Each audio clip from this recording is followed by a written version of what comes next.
Shalom, selamat berjumpa Bapak Ibu Saudara sekalian dalam kasih Kristus. Mari kita bersama-sama belajar firman Tuhan yang terdapat dalam Efesus pasal 5 ayat 33 yang berbunyi demikian. Bagaimanapun juga bagi kamu masing-masing berlaku, kasihilah istrimu seperti dirimu sendiri, dan istri hendaklah menghormati suaminya. Bapak Ibu Saudara, Tuhan itu mengatakan dan mengingatkan bagaimanapun juga.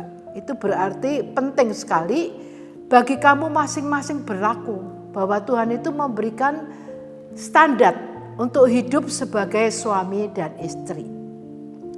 Kalau kita menyaksikan dalam pemberkatan nikah di gereja, banyak suami yang mengucap janji sumpah nikah di hadapan Tuhan, di hadapan pelayan Tuhan, di hadapan keluarga, mengaminkan apa yang Tuhan minta. Istri juga demikian. Dan sumpah itu tidak sembarangan loh.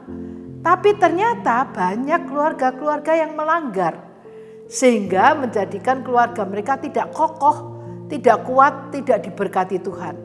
Sehingga banyak keluarga-keluarga yang hancur, suami istri yang bercerai. Nah, kalau kita melihat fakta hidup terutama akhir zaman ini, banyak keluarga yang hancur. Memang iblis juga ingin supaya keluarga-keluarga, khususnya keluarga yang percaya Tuhan itu supaya hancur. Nah, marilah kita berhati-hati.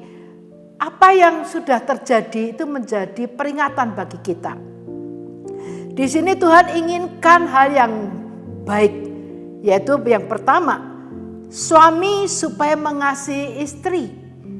Nah, ini syarat yang kelihatannya gampang ya, mengasihi. Tetapi dalam hal kasih ini tidak mudah dilakukan. Apalagi Tuhan mengatakan, mengasihi istrimu seperti dirimu sendiri. Dan seperti Tuhan mengasihi gerejanya. Nah, kalau kita ambil standar Tuhan, yang mengasihi gerejanya itu luar biasa. Kasihnya itu luar biasa. Kasihnya itu tidak kunjung padam. Dan dia rela berkorban untuk gerejanya. Kalau kita melihat standar itu, rasanya para suami masih jauh dari apa yang Tuhan inginkan. Nah, seperti juga kepada istri, Tuhan juga minta untuk menghormati. Nah, saudara-saudara, dalam pernikahan itu seperti sepasang sepatu. Tidak sama, tapi harus bisa berjalan bersama-sama, harus bisa bekerja sama-sama, harus bisa saling menolong. Itu sepasang sepatu. Nah, demikian dalam keluarga itu hendaklah kita sadar ini. Karena pria dan wanita itu tidak sama, tapi harus bisa bersama-sama. Nah, ini yang Tuhan mau. Jadi supaya yang tidak sama bisa bersama-sama. Saya yakin Tuhan itu sudah menyediakan firman-Nya. Tuhan menyediakan Roh Kudus-Nya untuk menolong kita menggenapi firman Tuhan. Sebab hati manusia itu condong kepada dosa. Seringkali mengabaikan firman Tuhan. Nah, marilah kita menyadari hal ini, kita harus menerima apa adanya pasangan hidup kita. Memang tiap orang belum ada yang sempurna. Kita harus bisa menerima kelebihan dan kekurangannya. Dan di situ kita akan lebih lama bertahan untuk bisa bersama-sama. Walaupun melihat kekurangan dan kelebihan pasangan kita.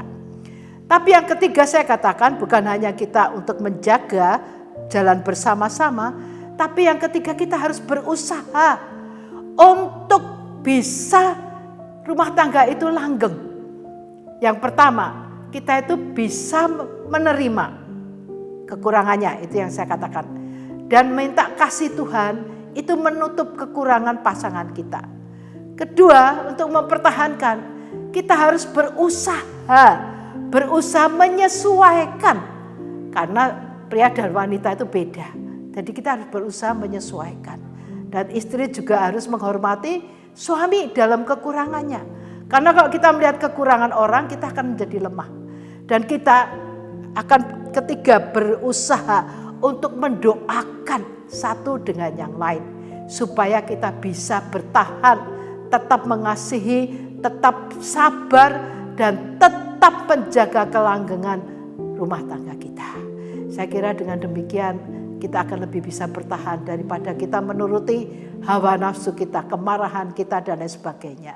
Sebab itu kiranya Tuhan menolong rumah tangga untuk tetap kokoh dan kuat sampai Tuhan datang kembali.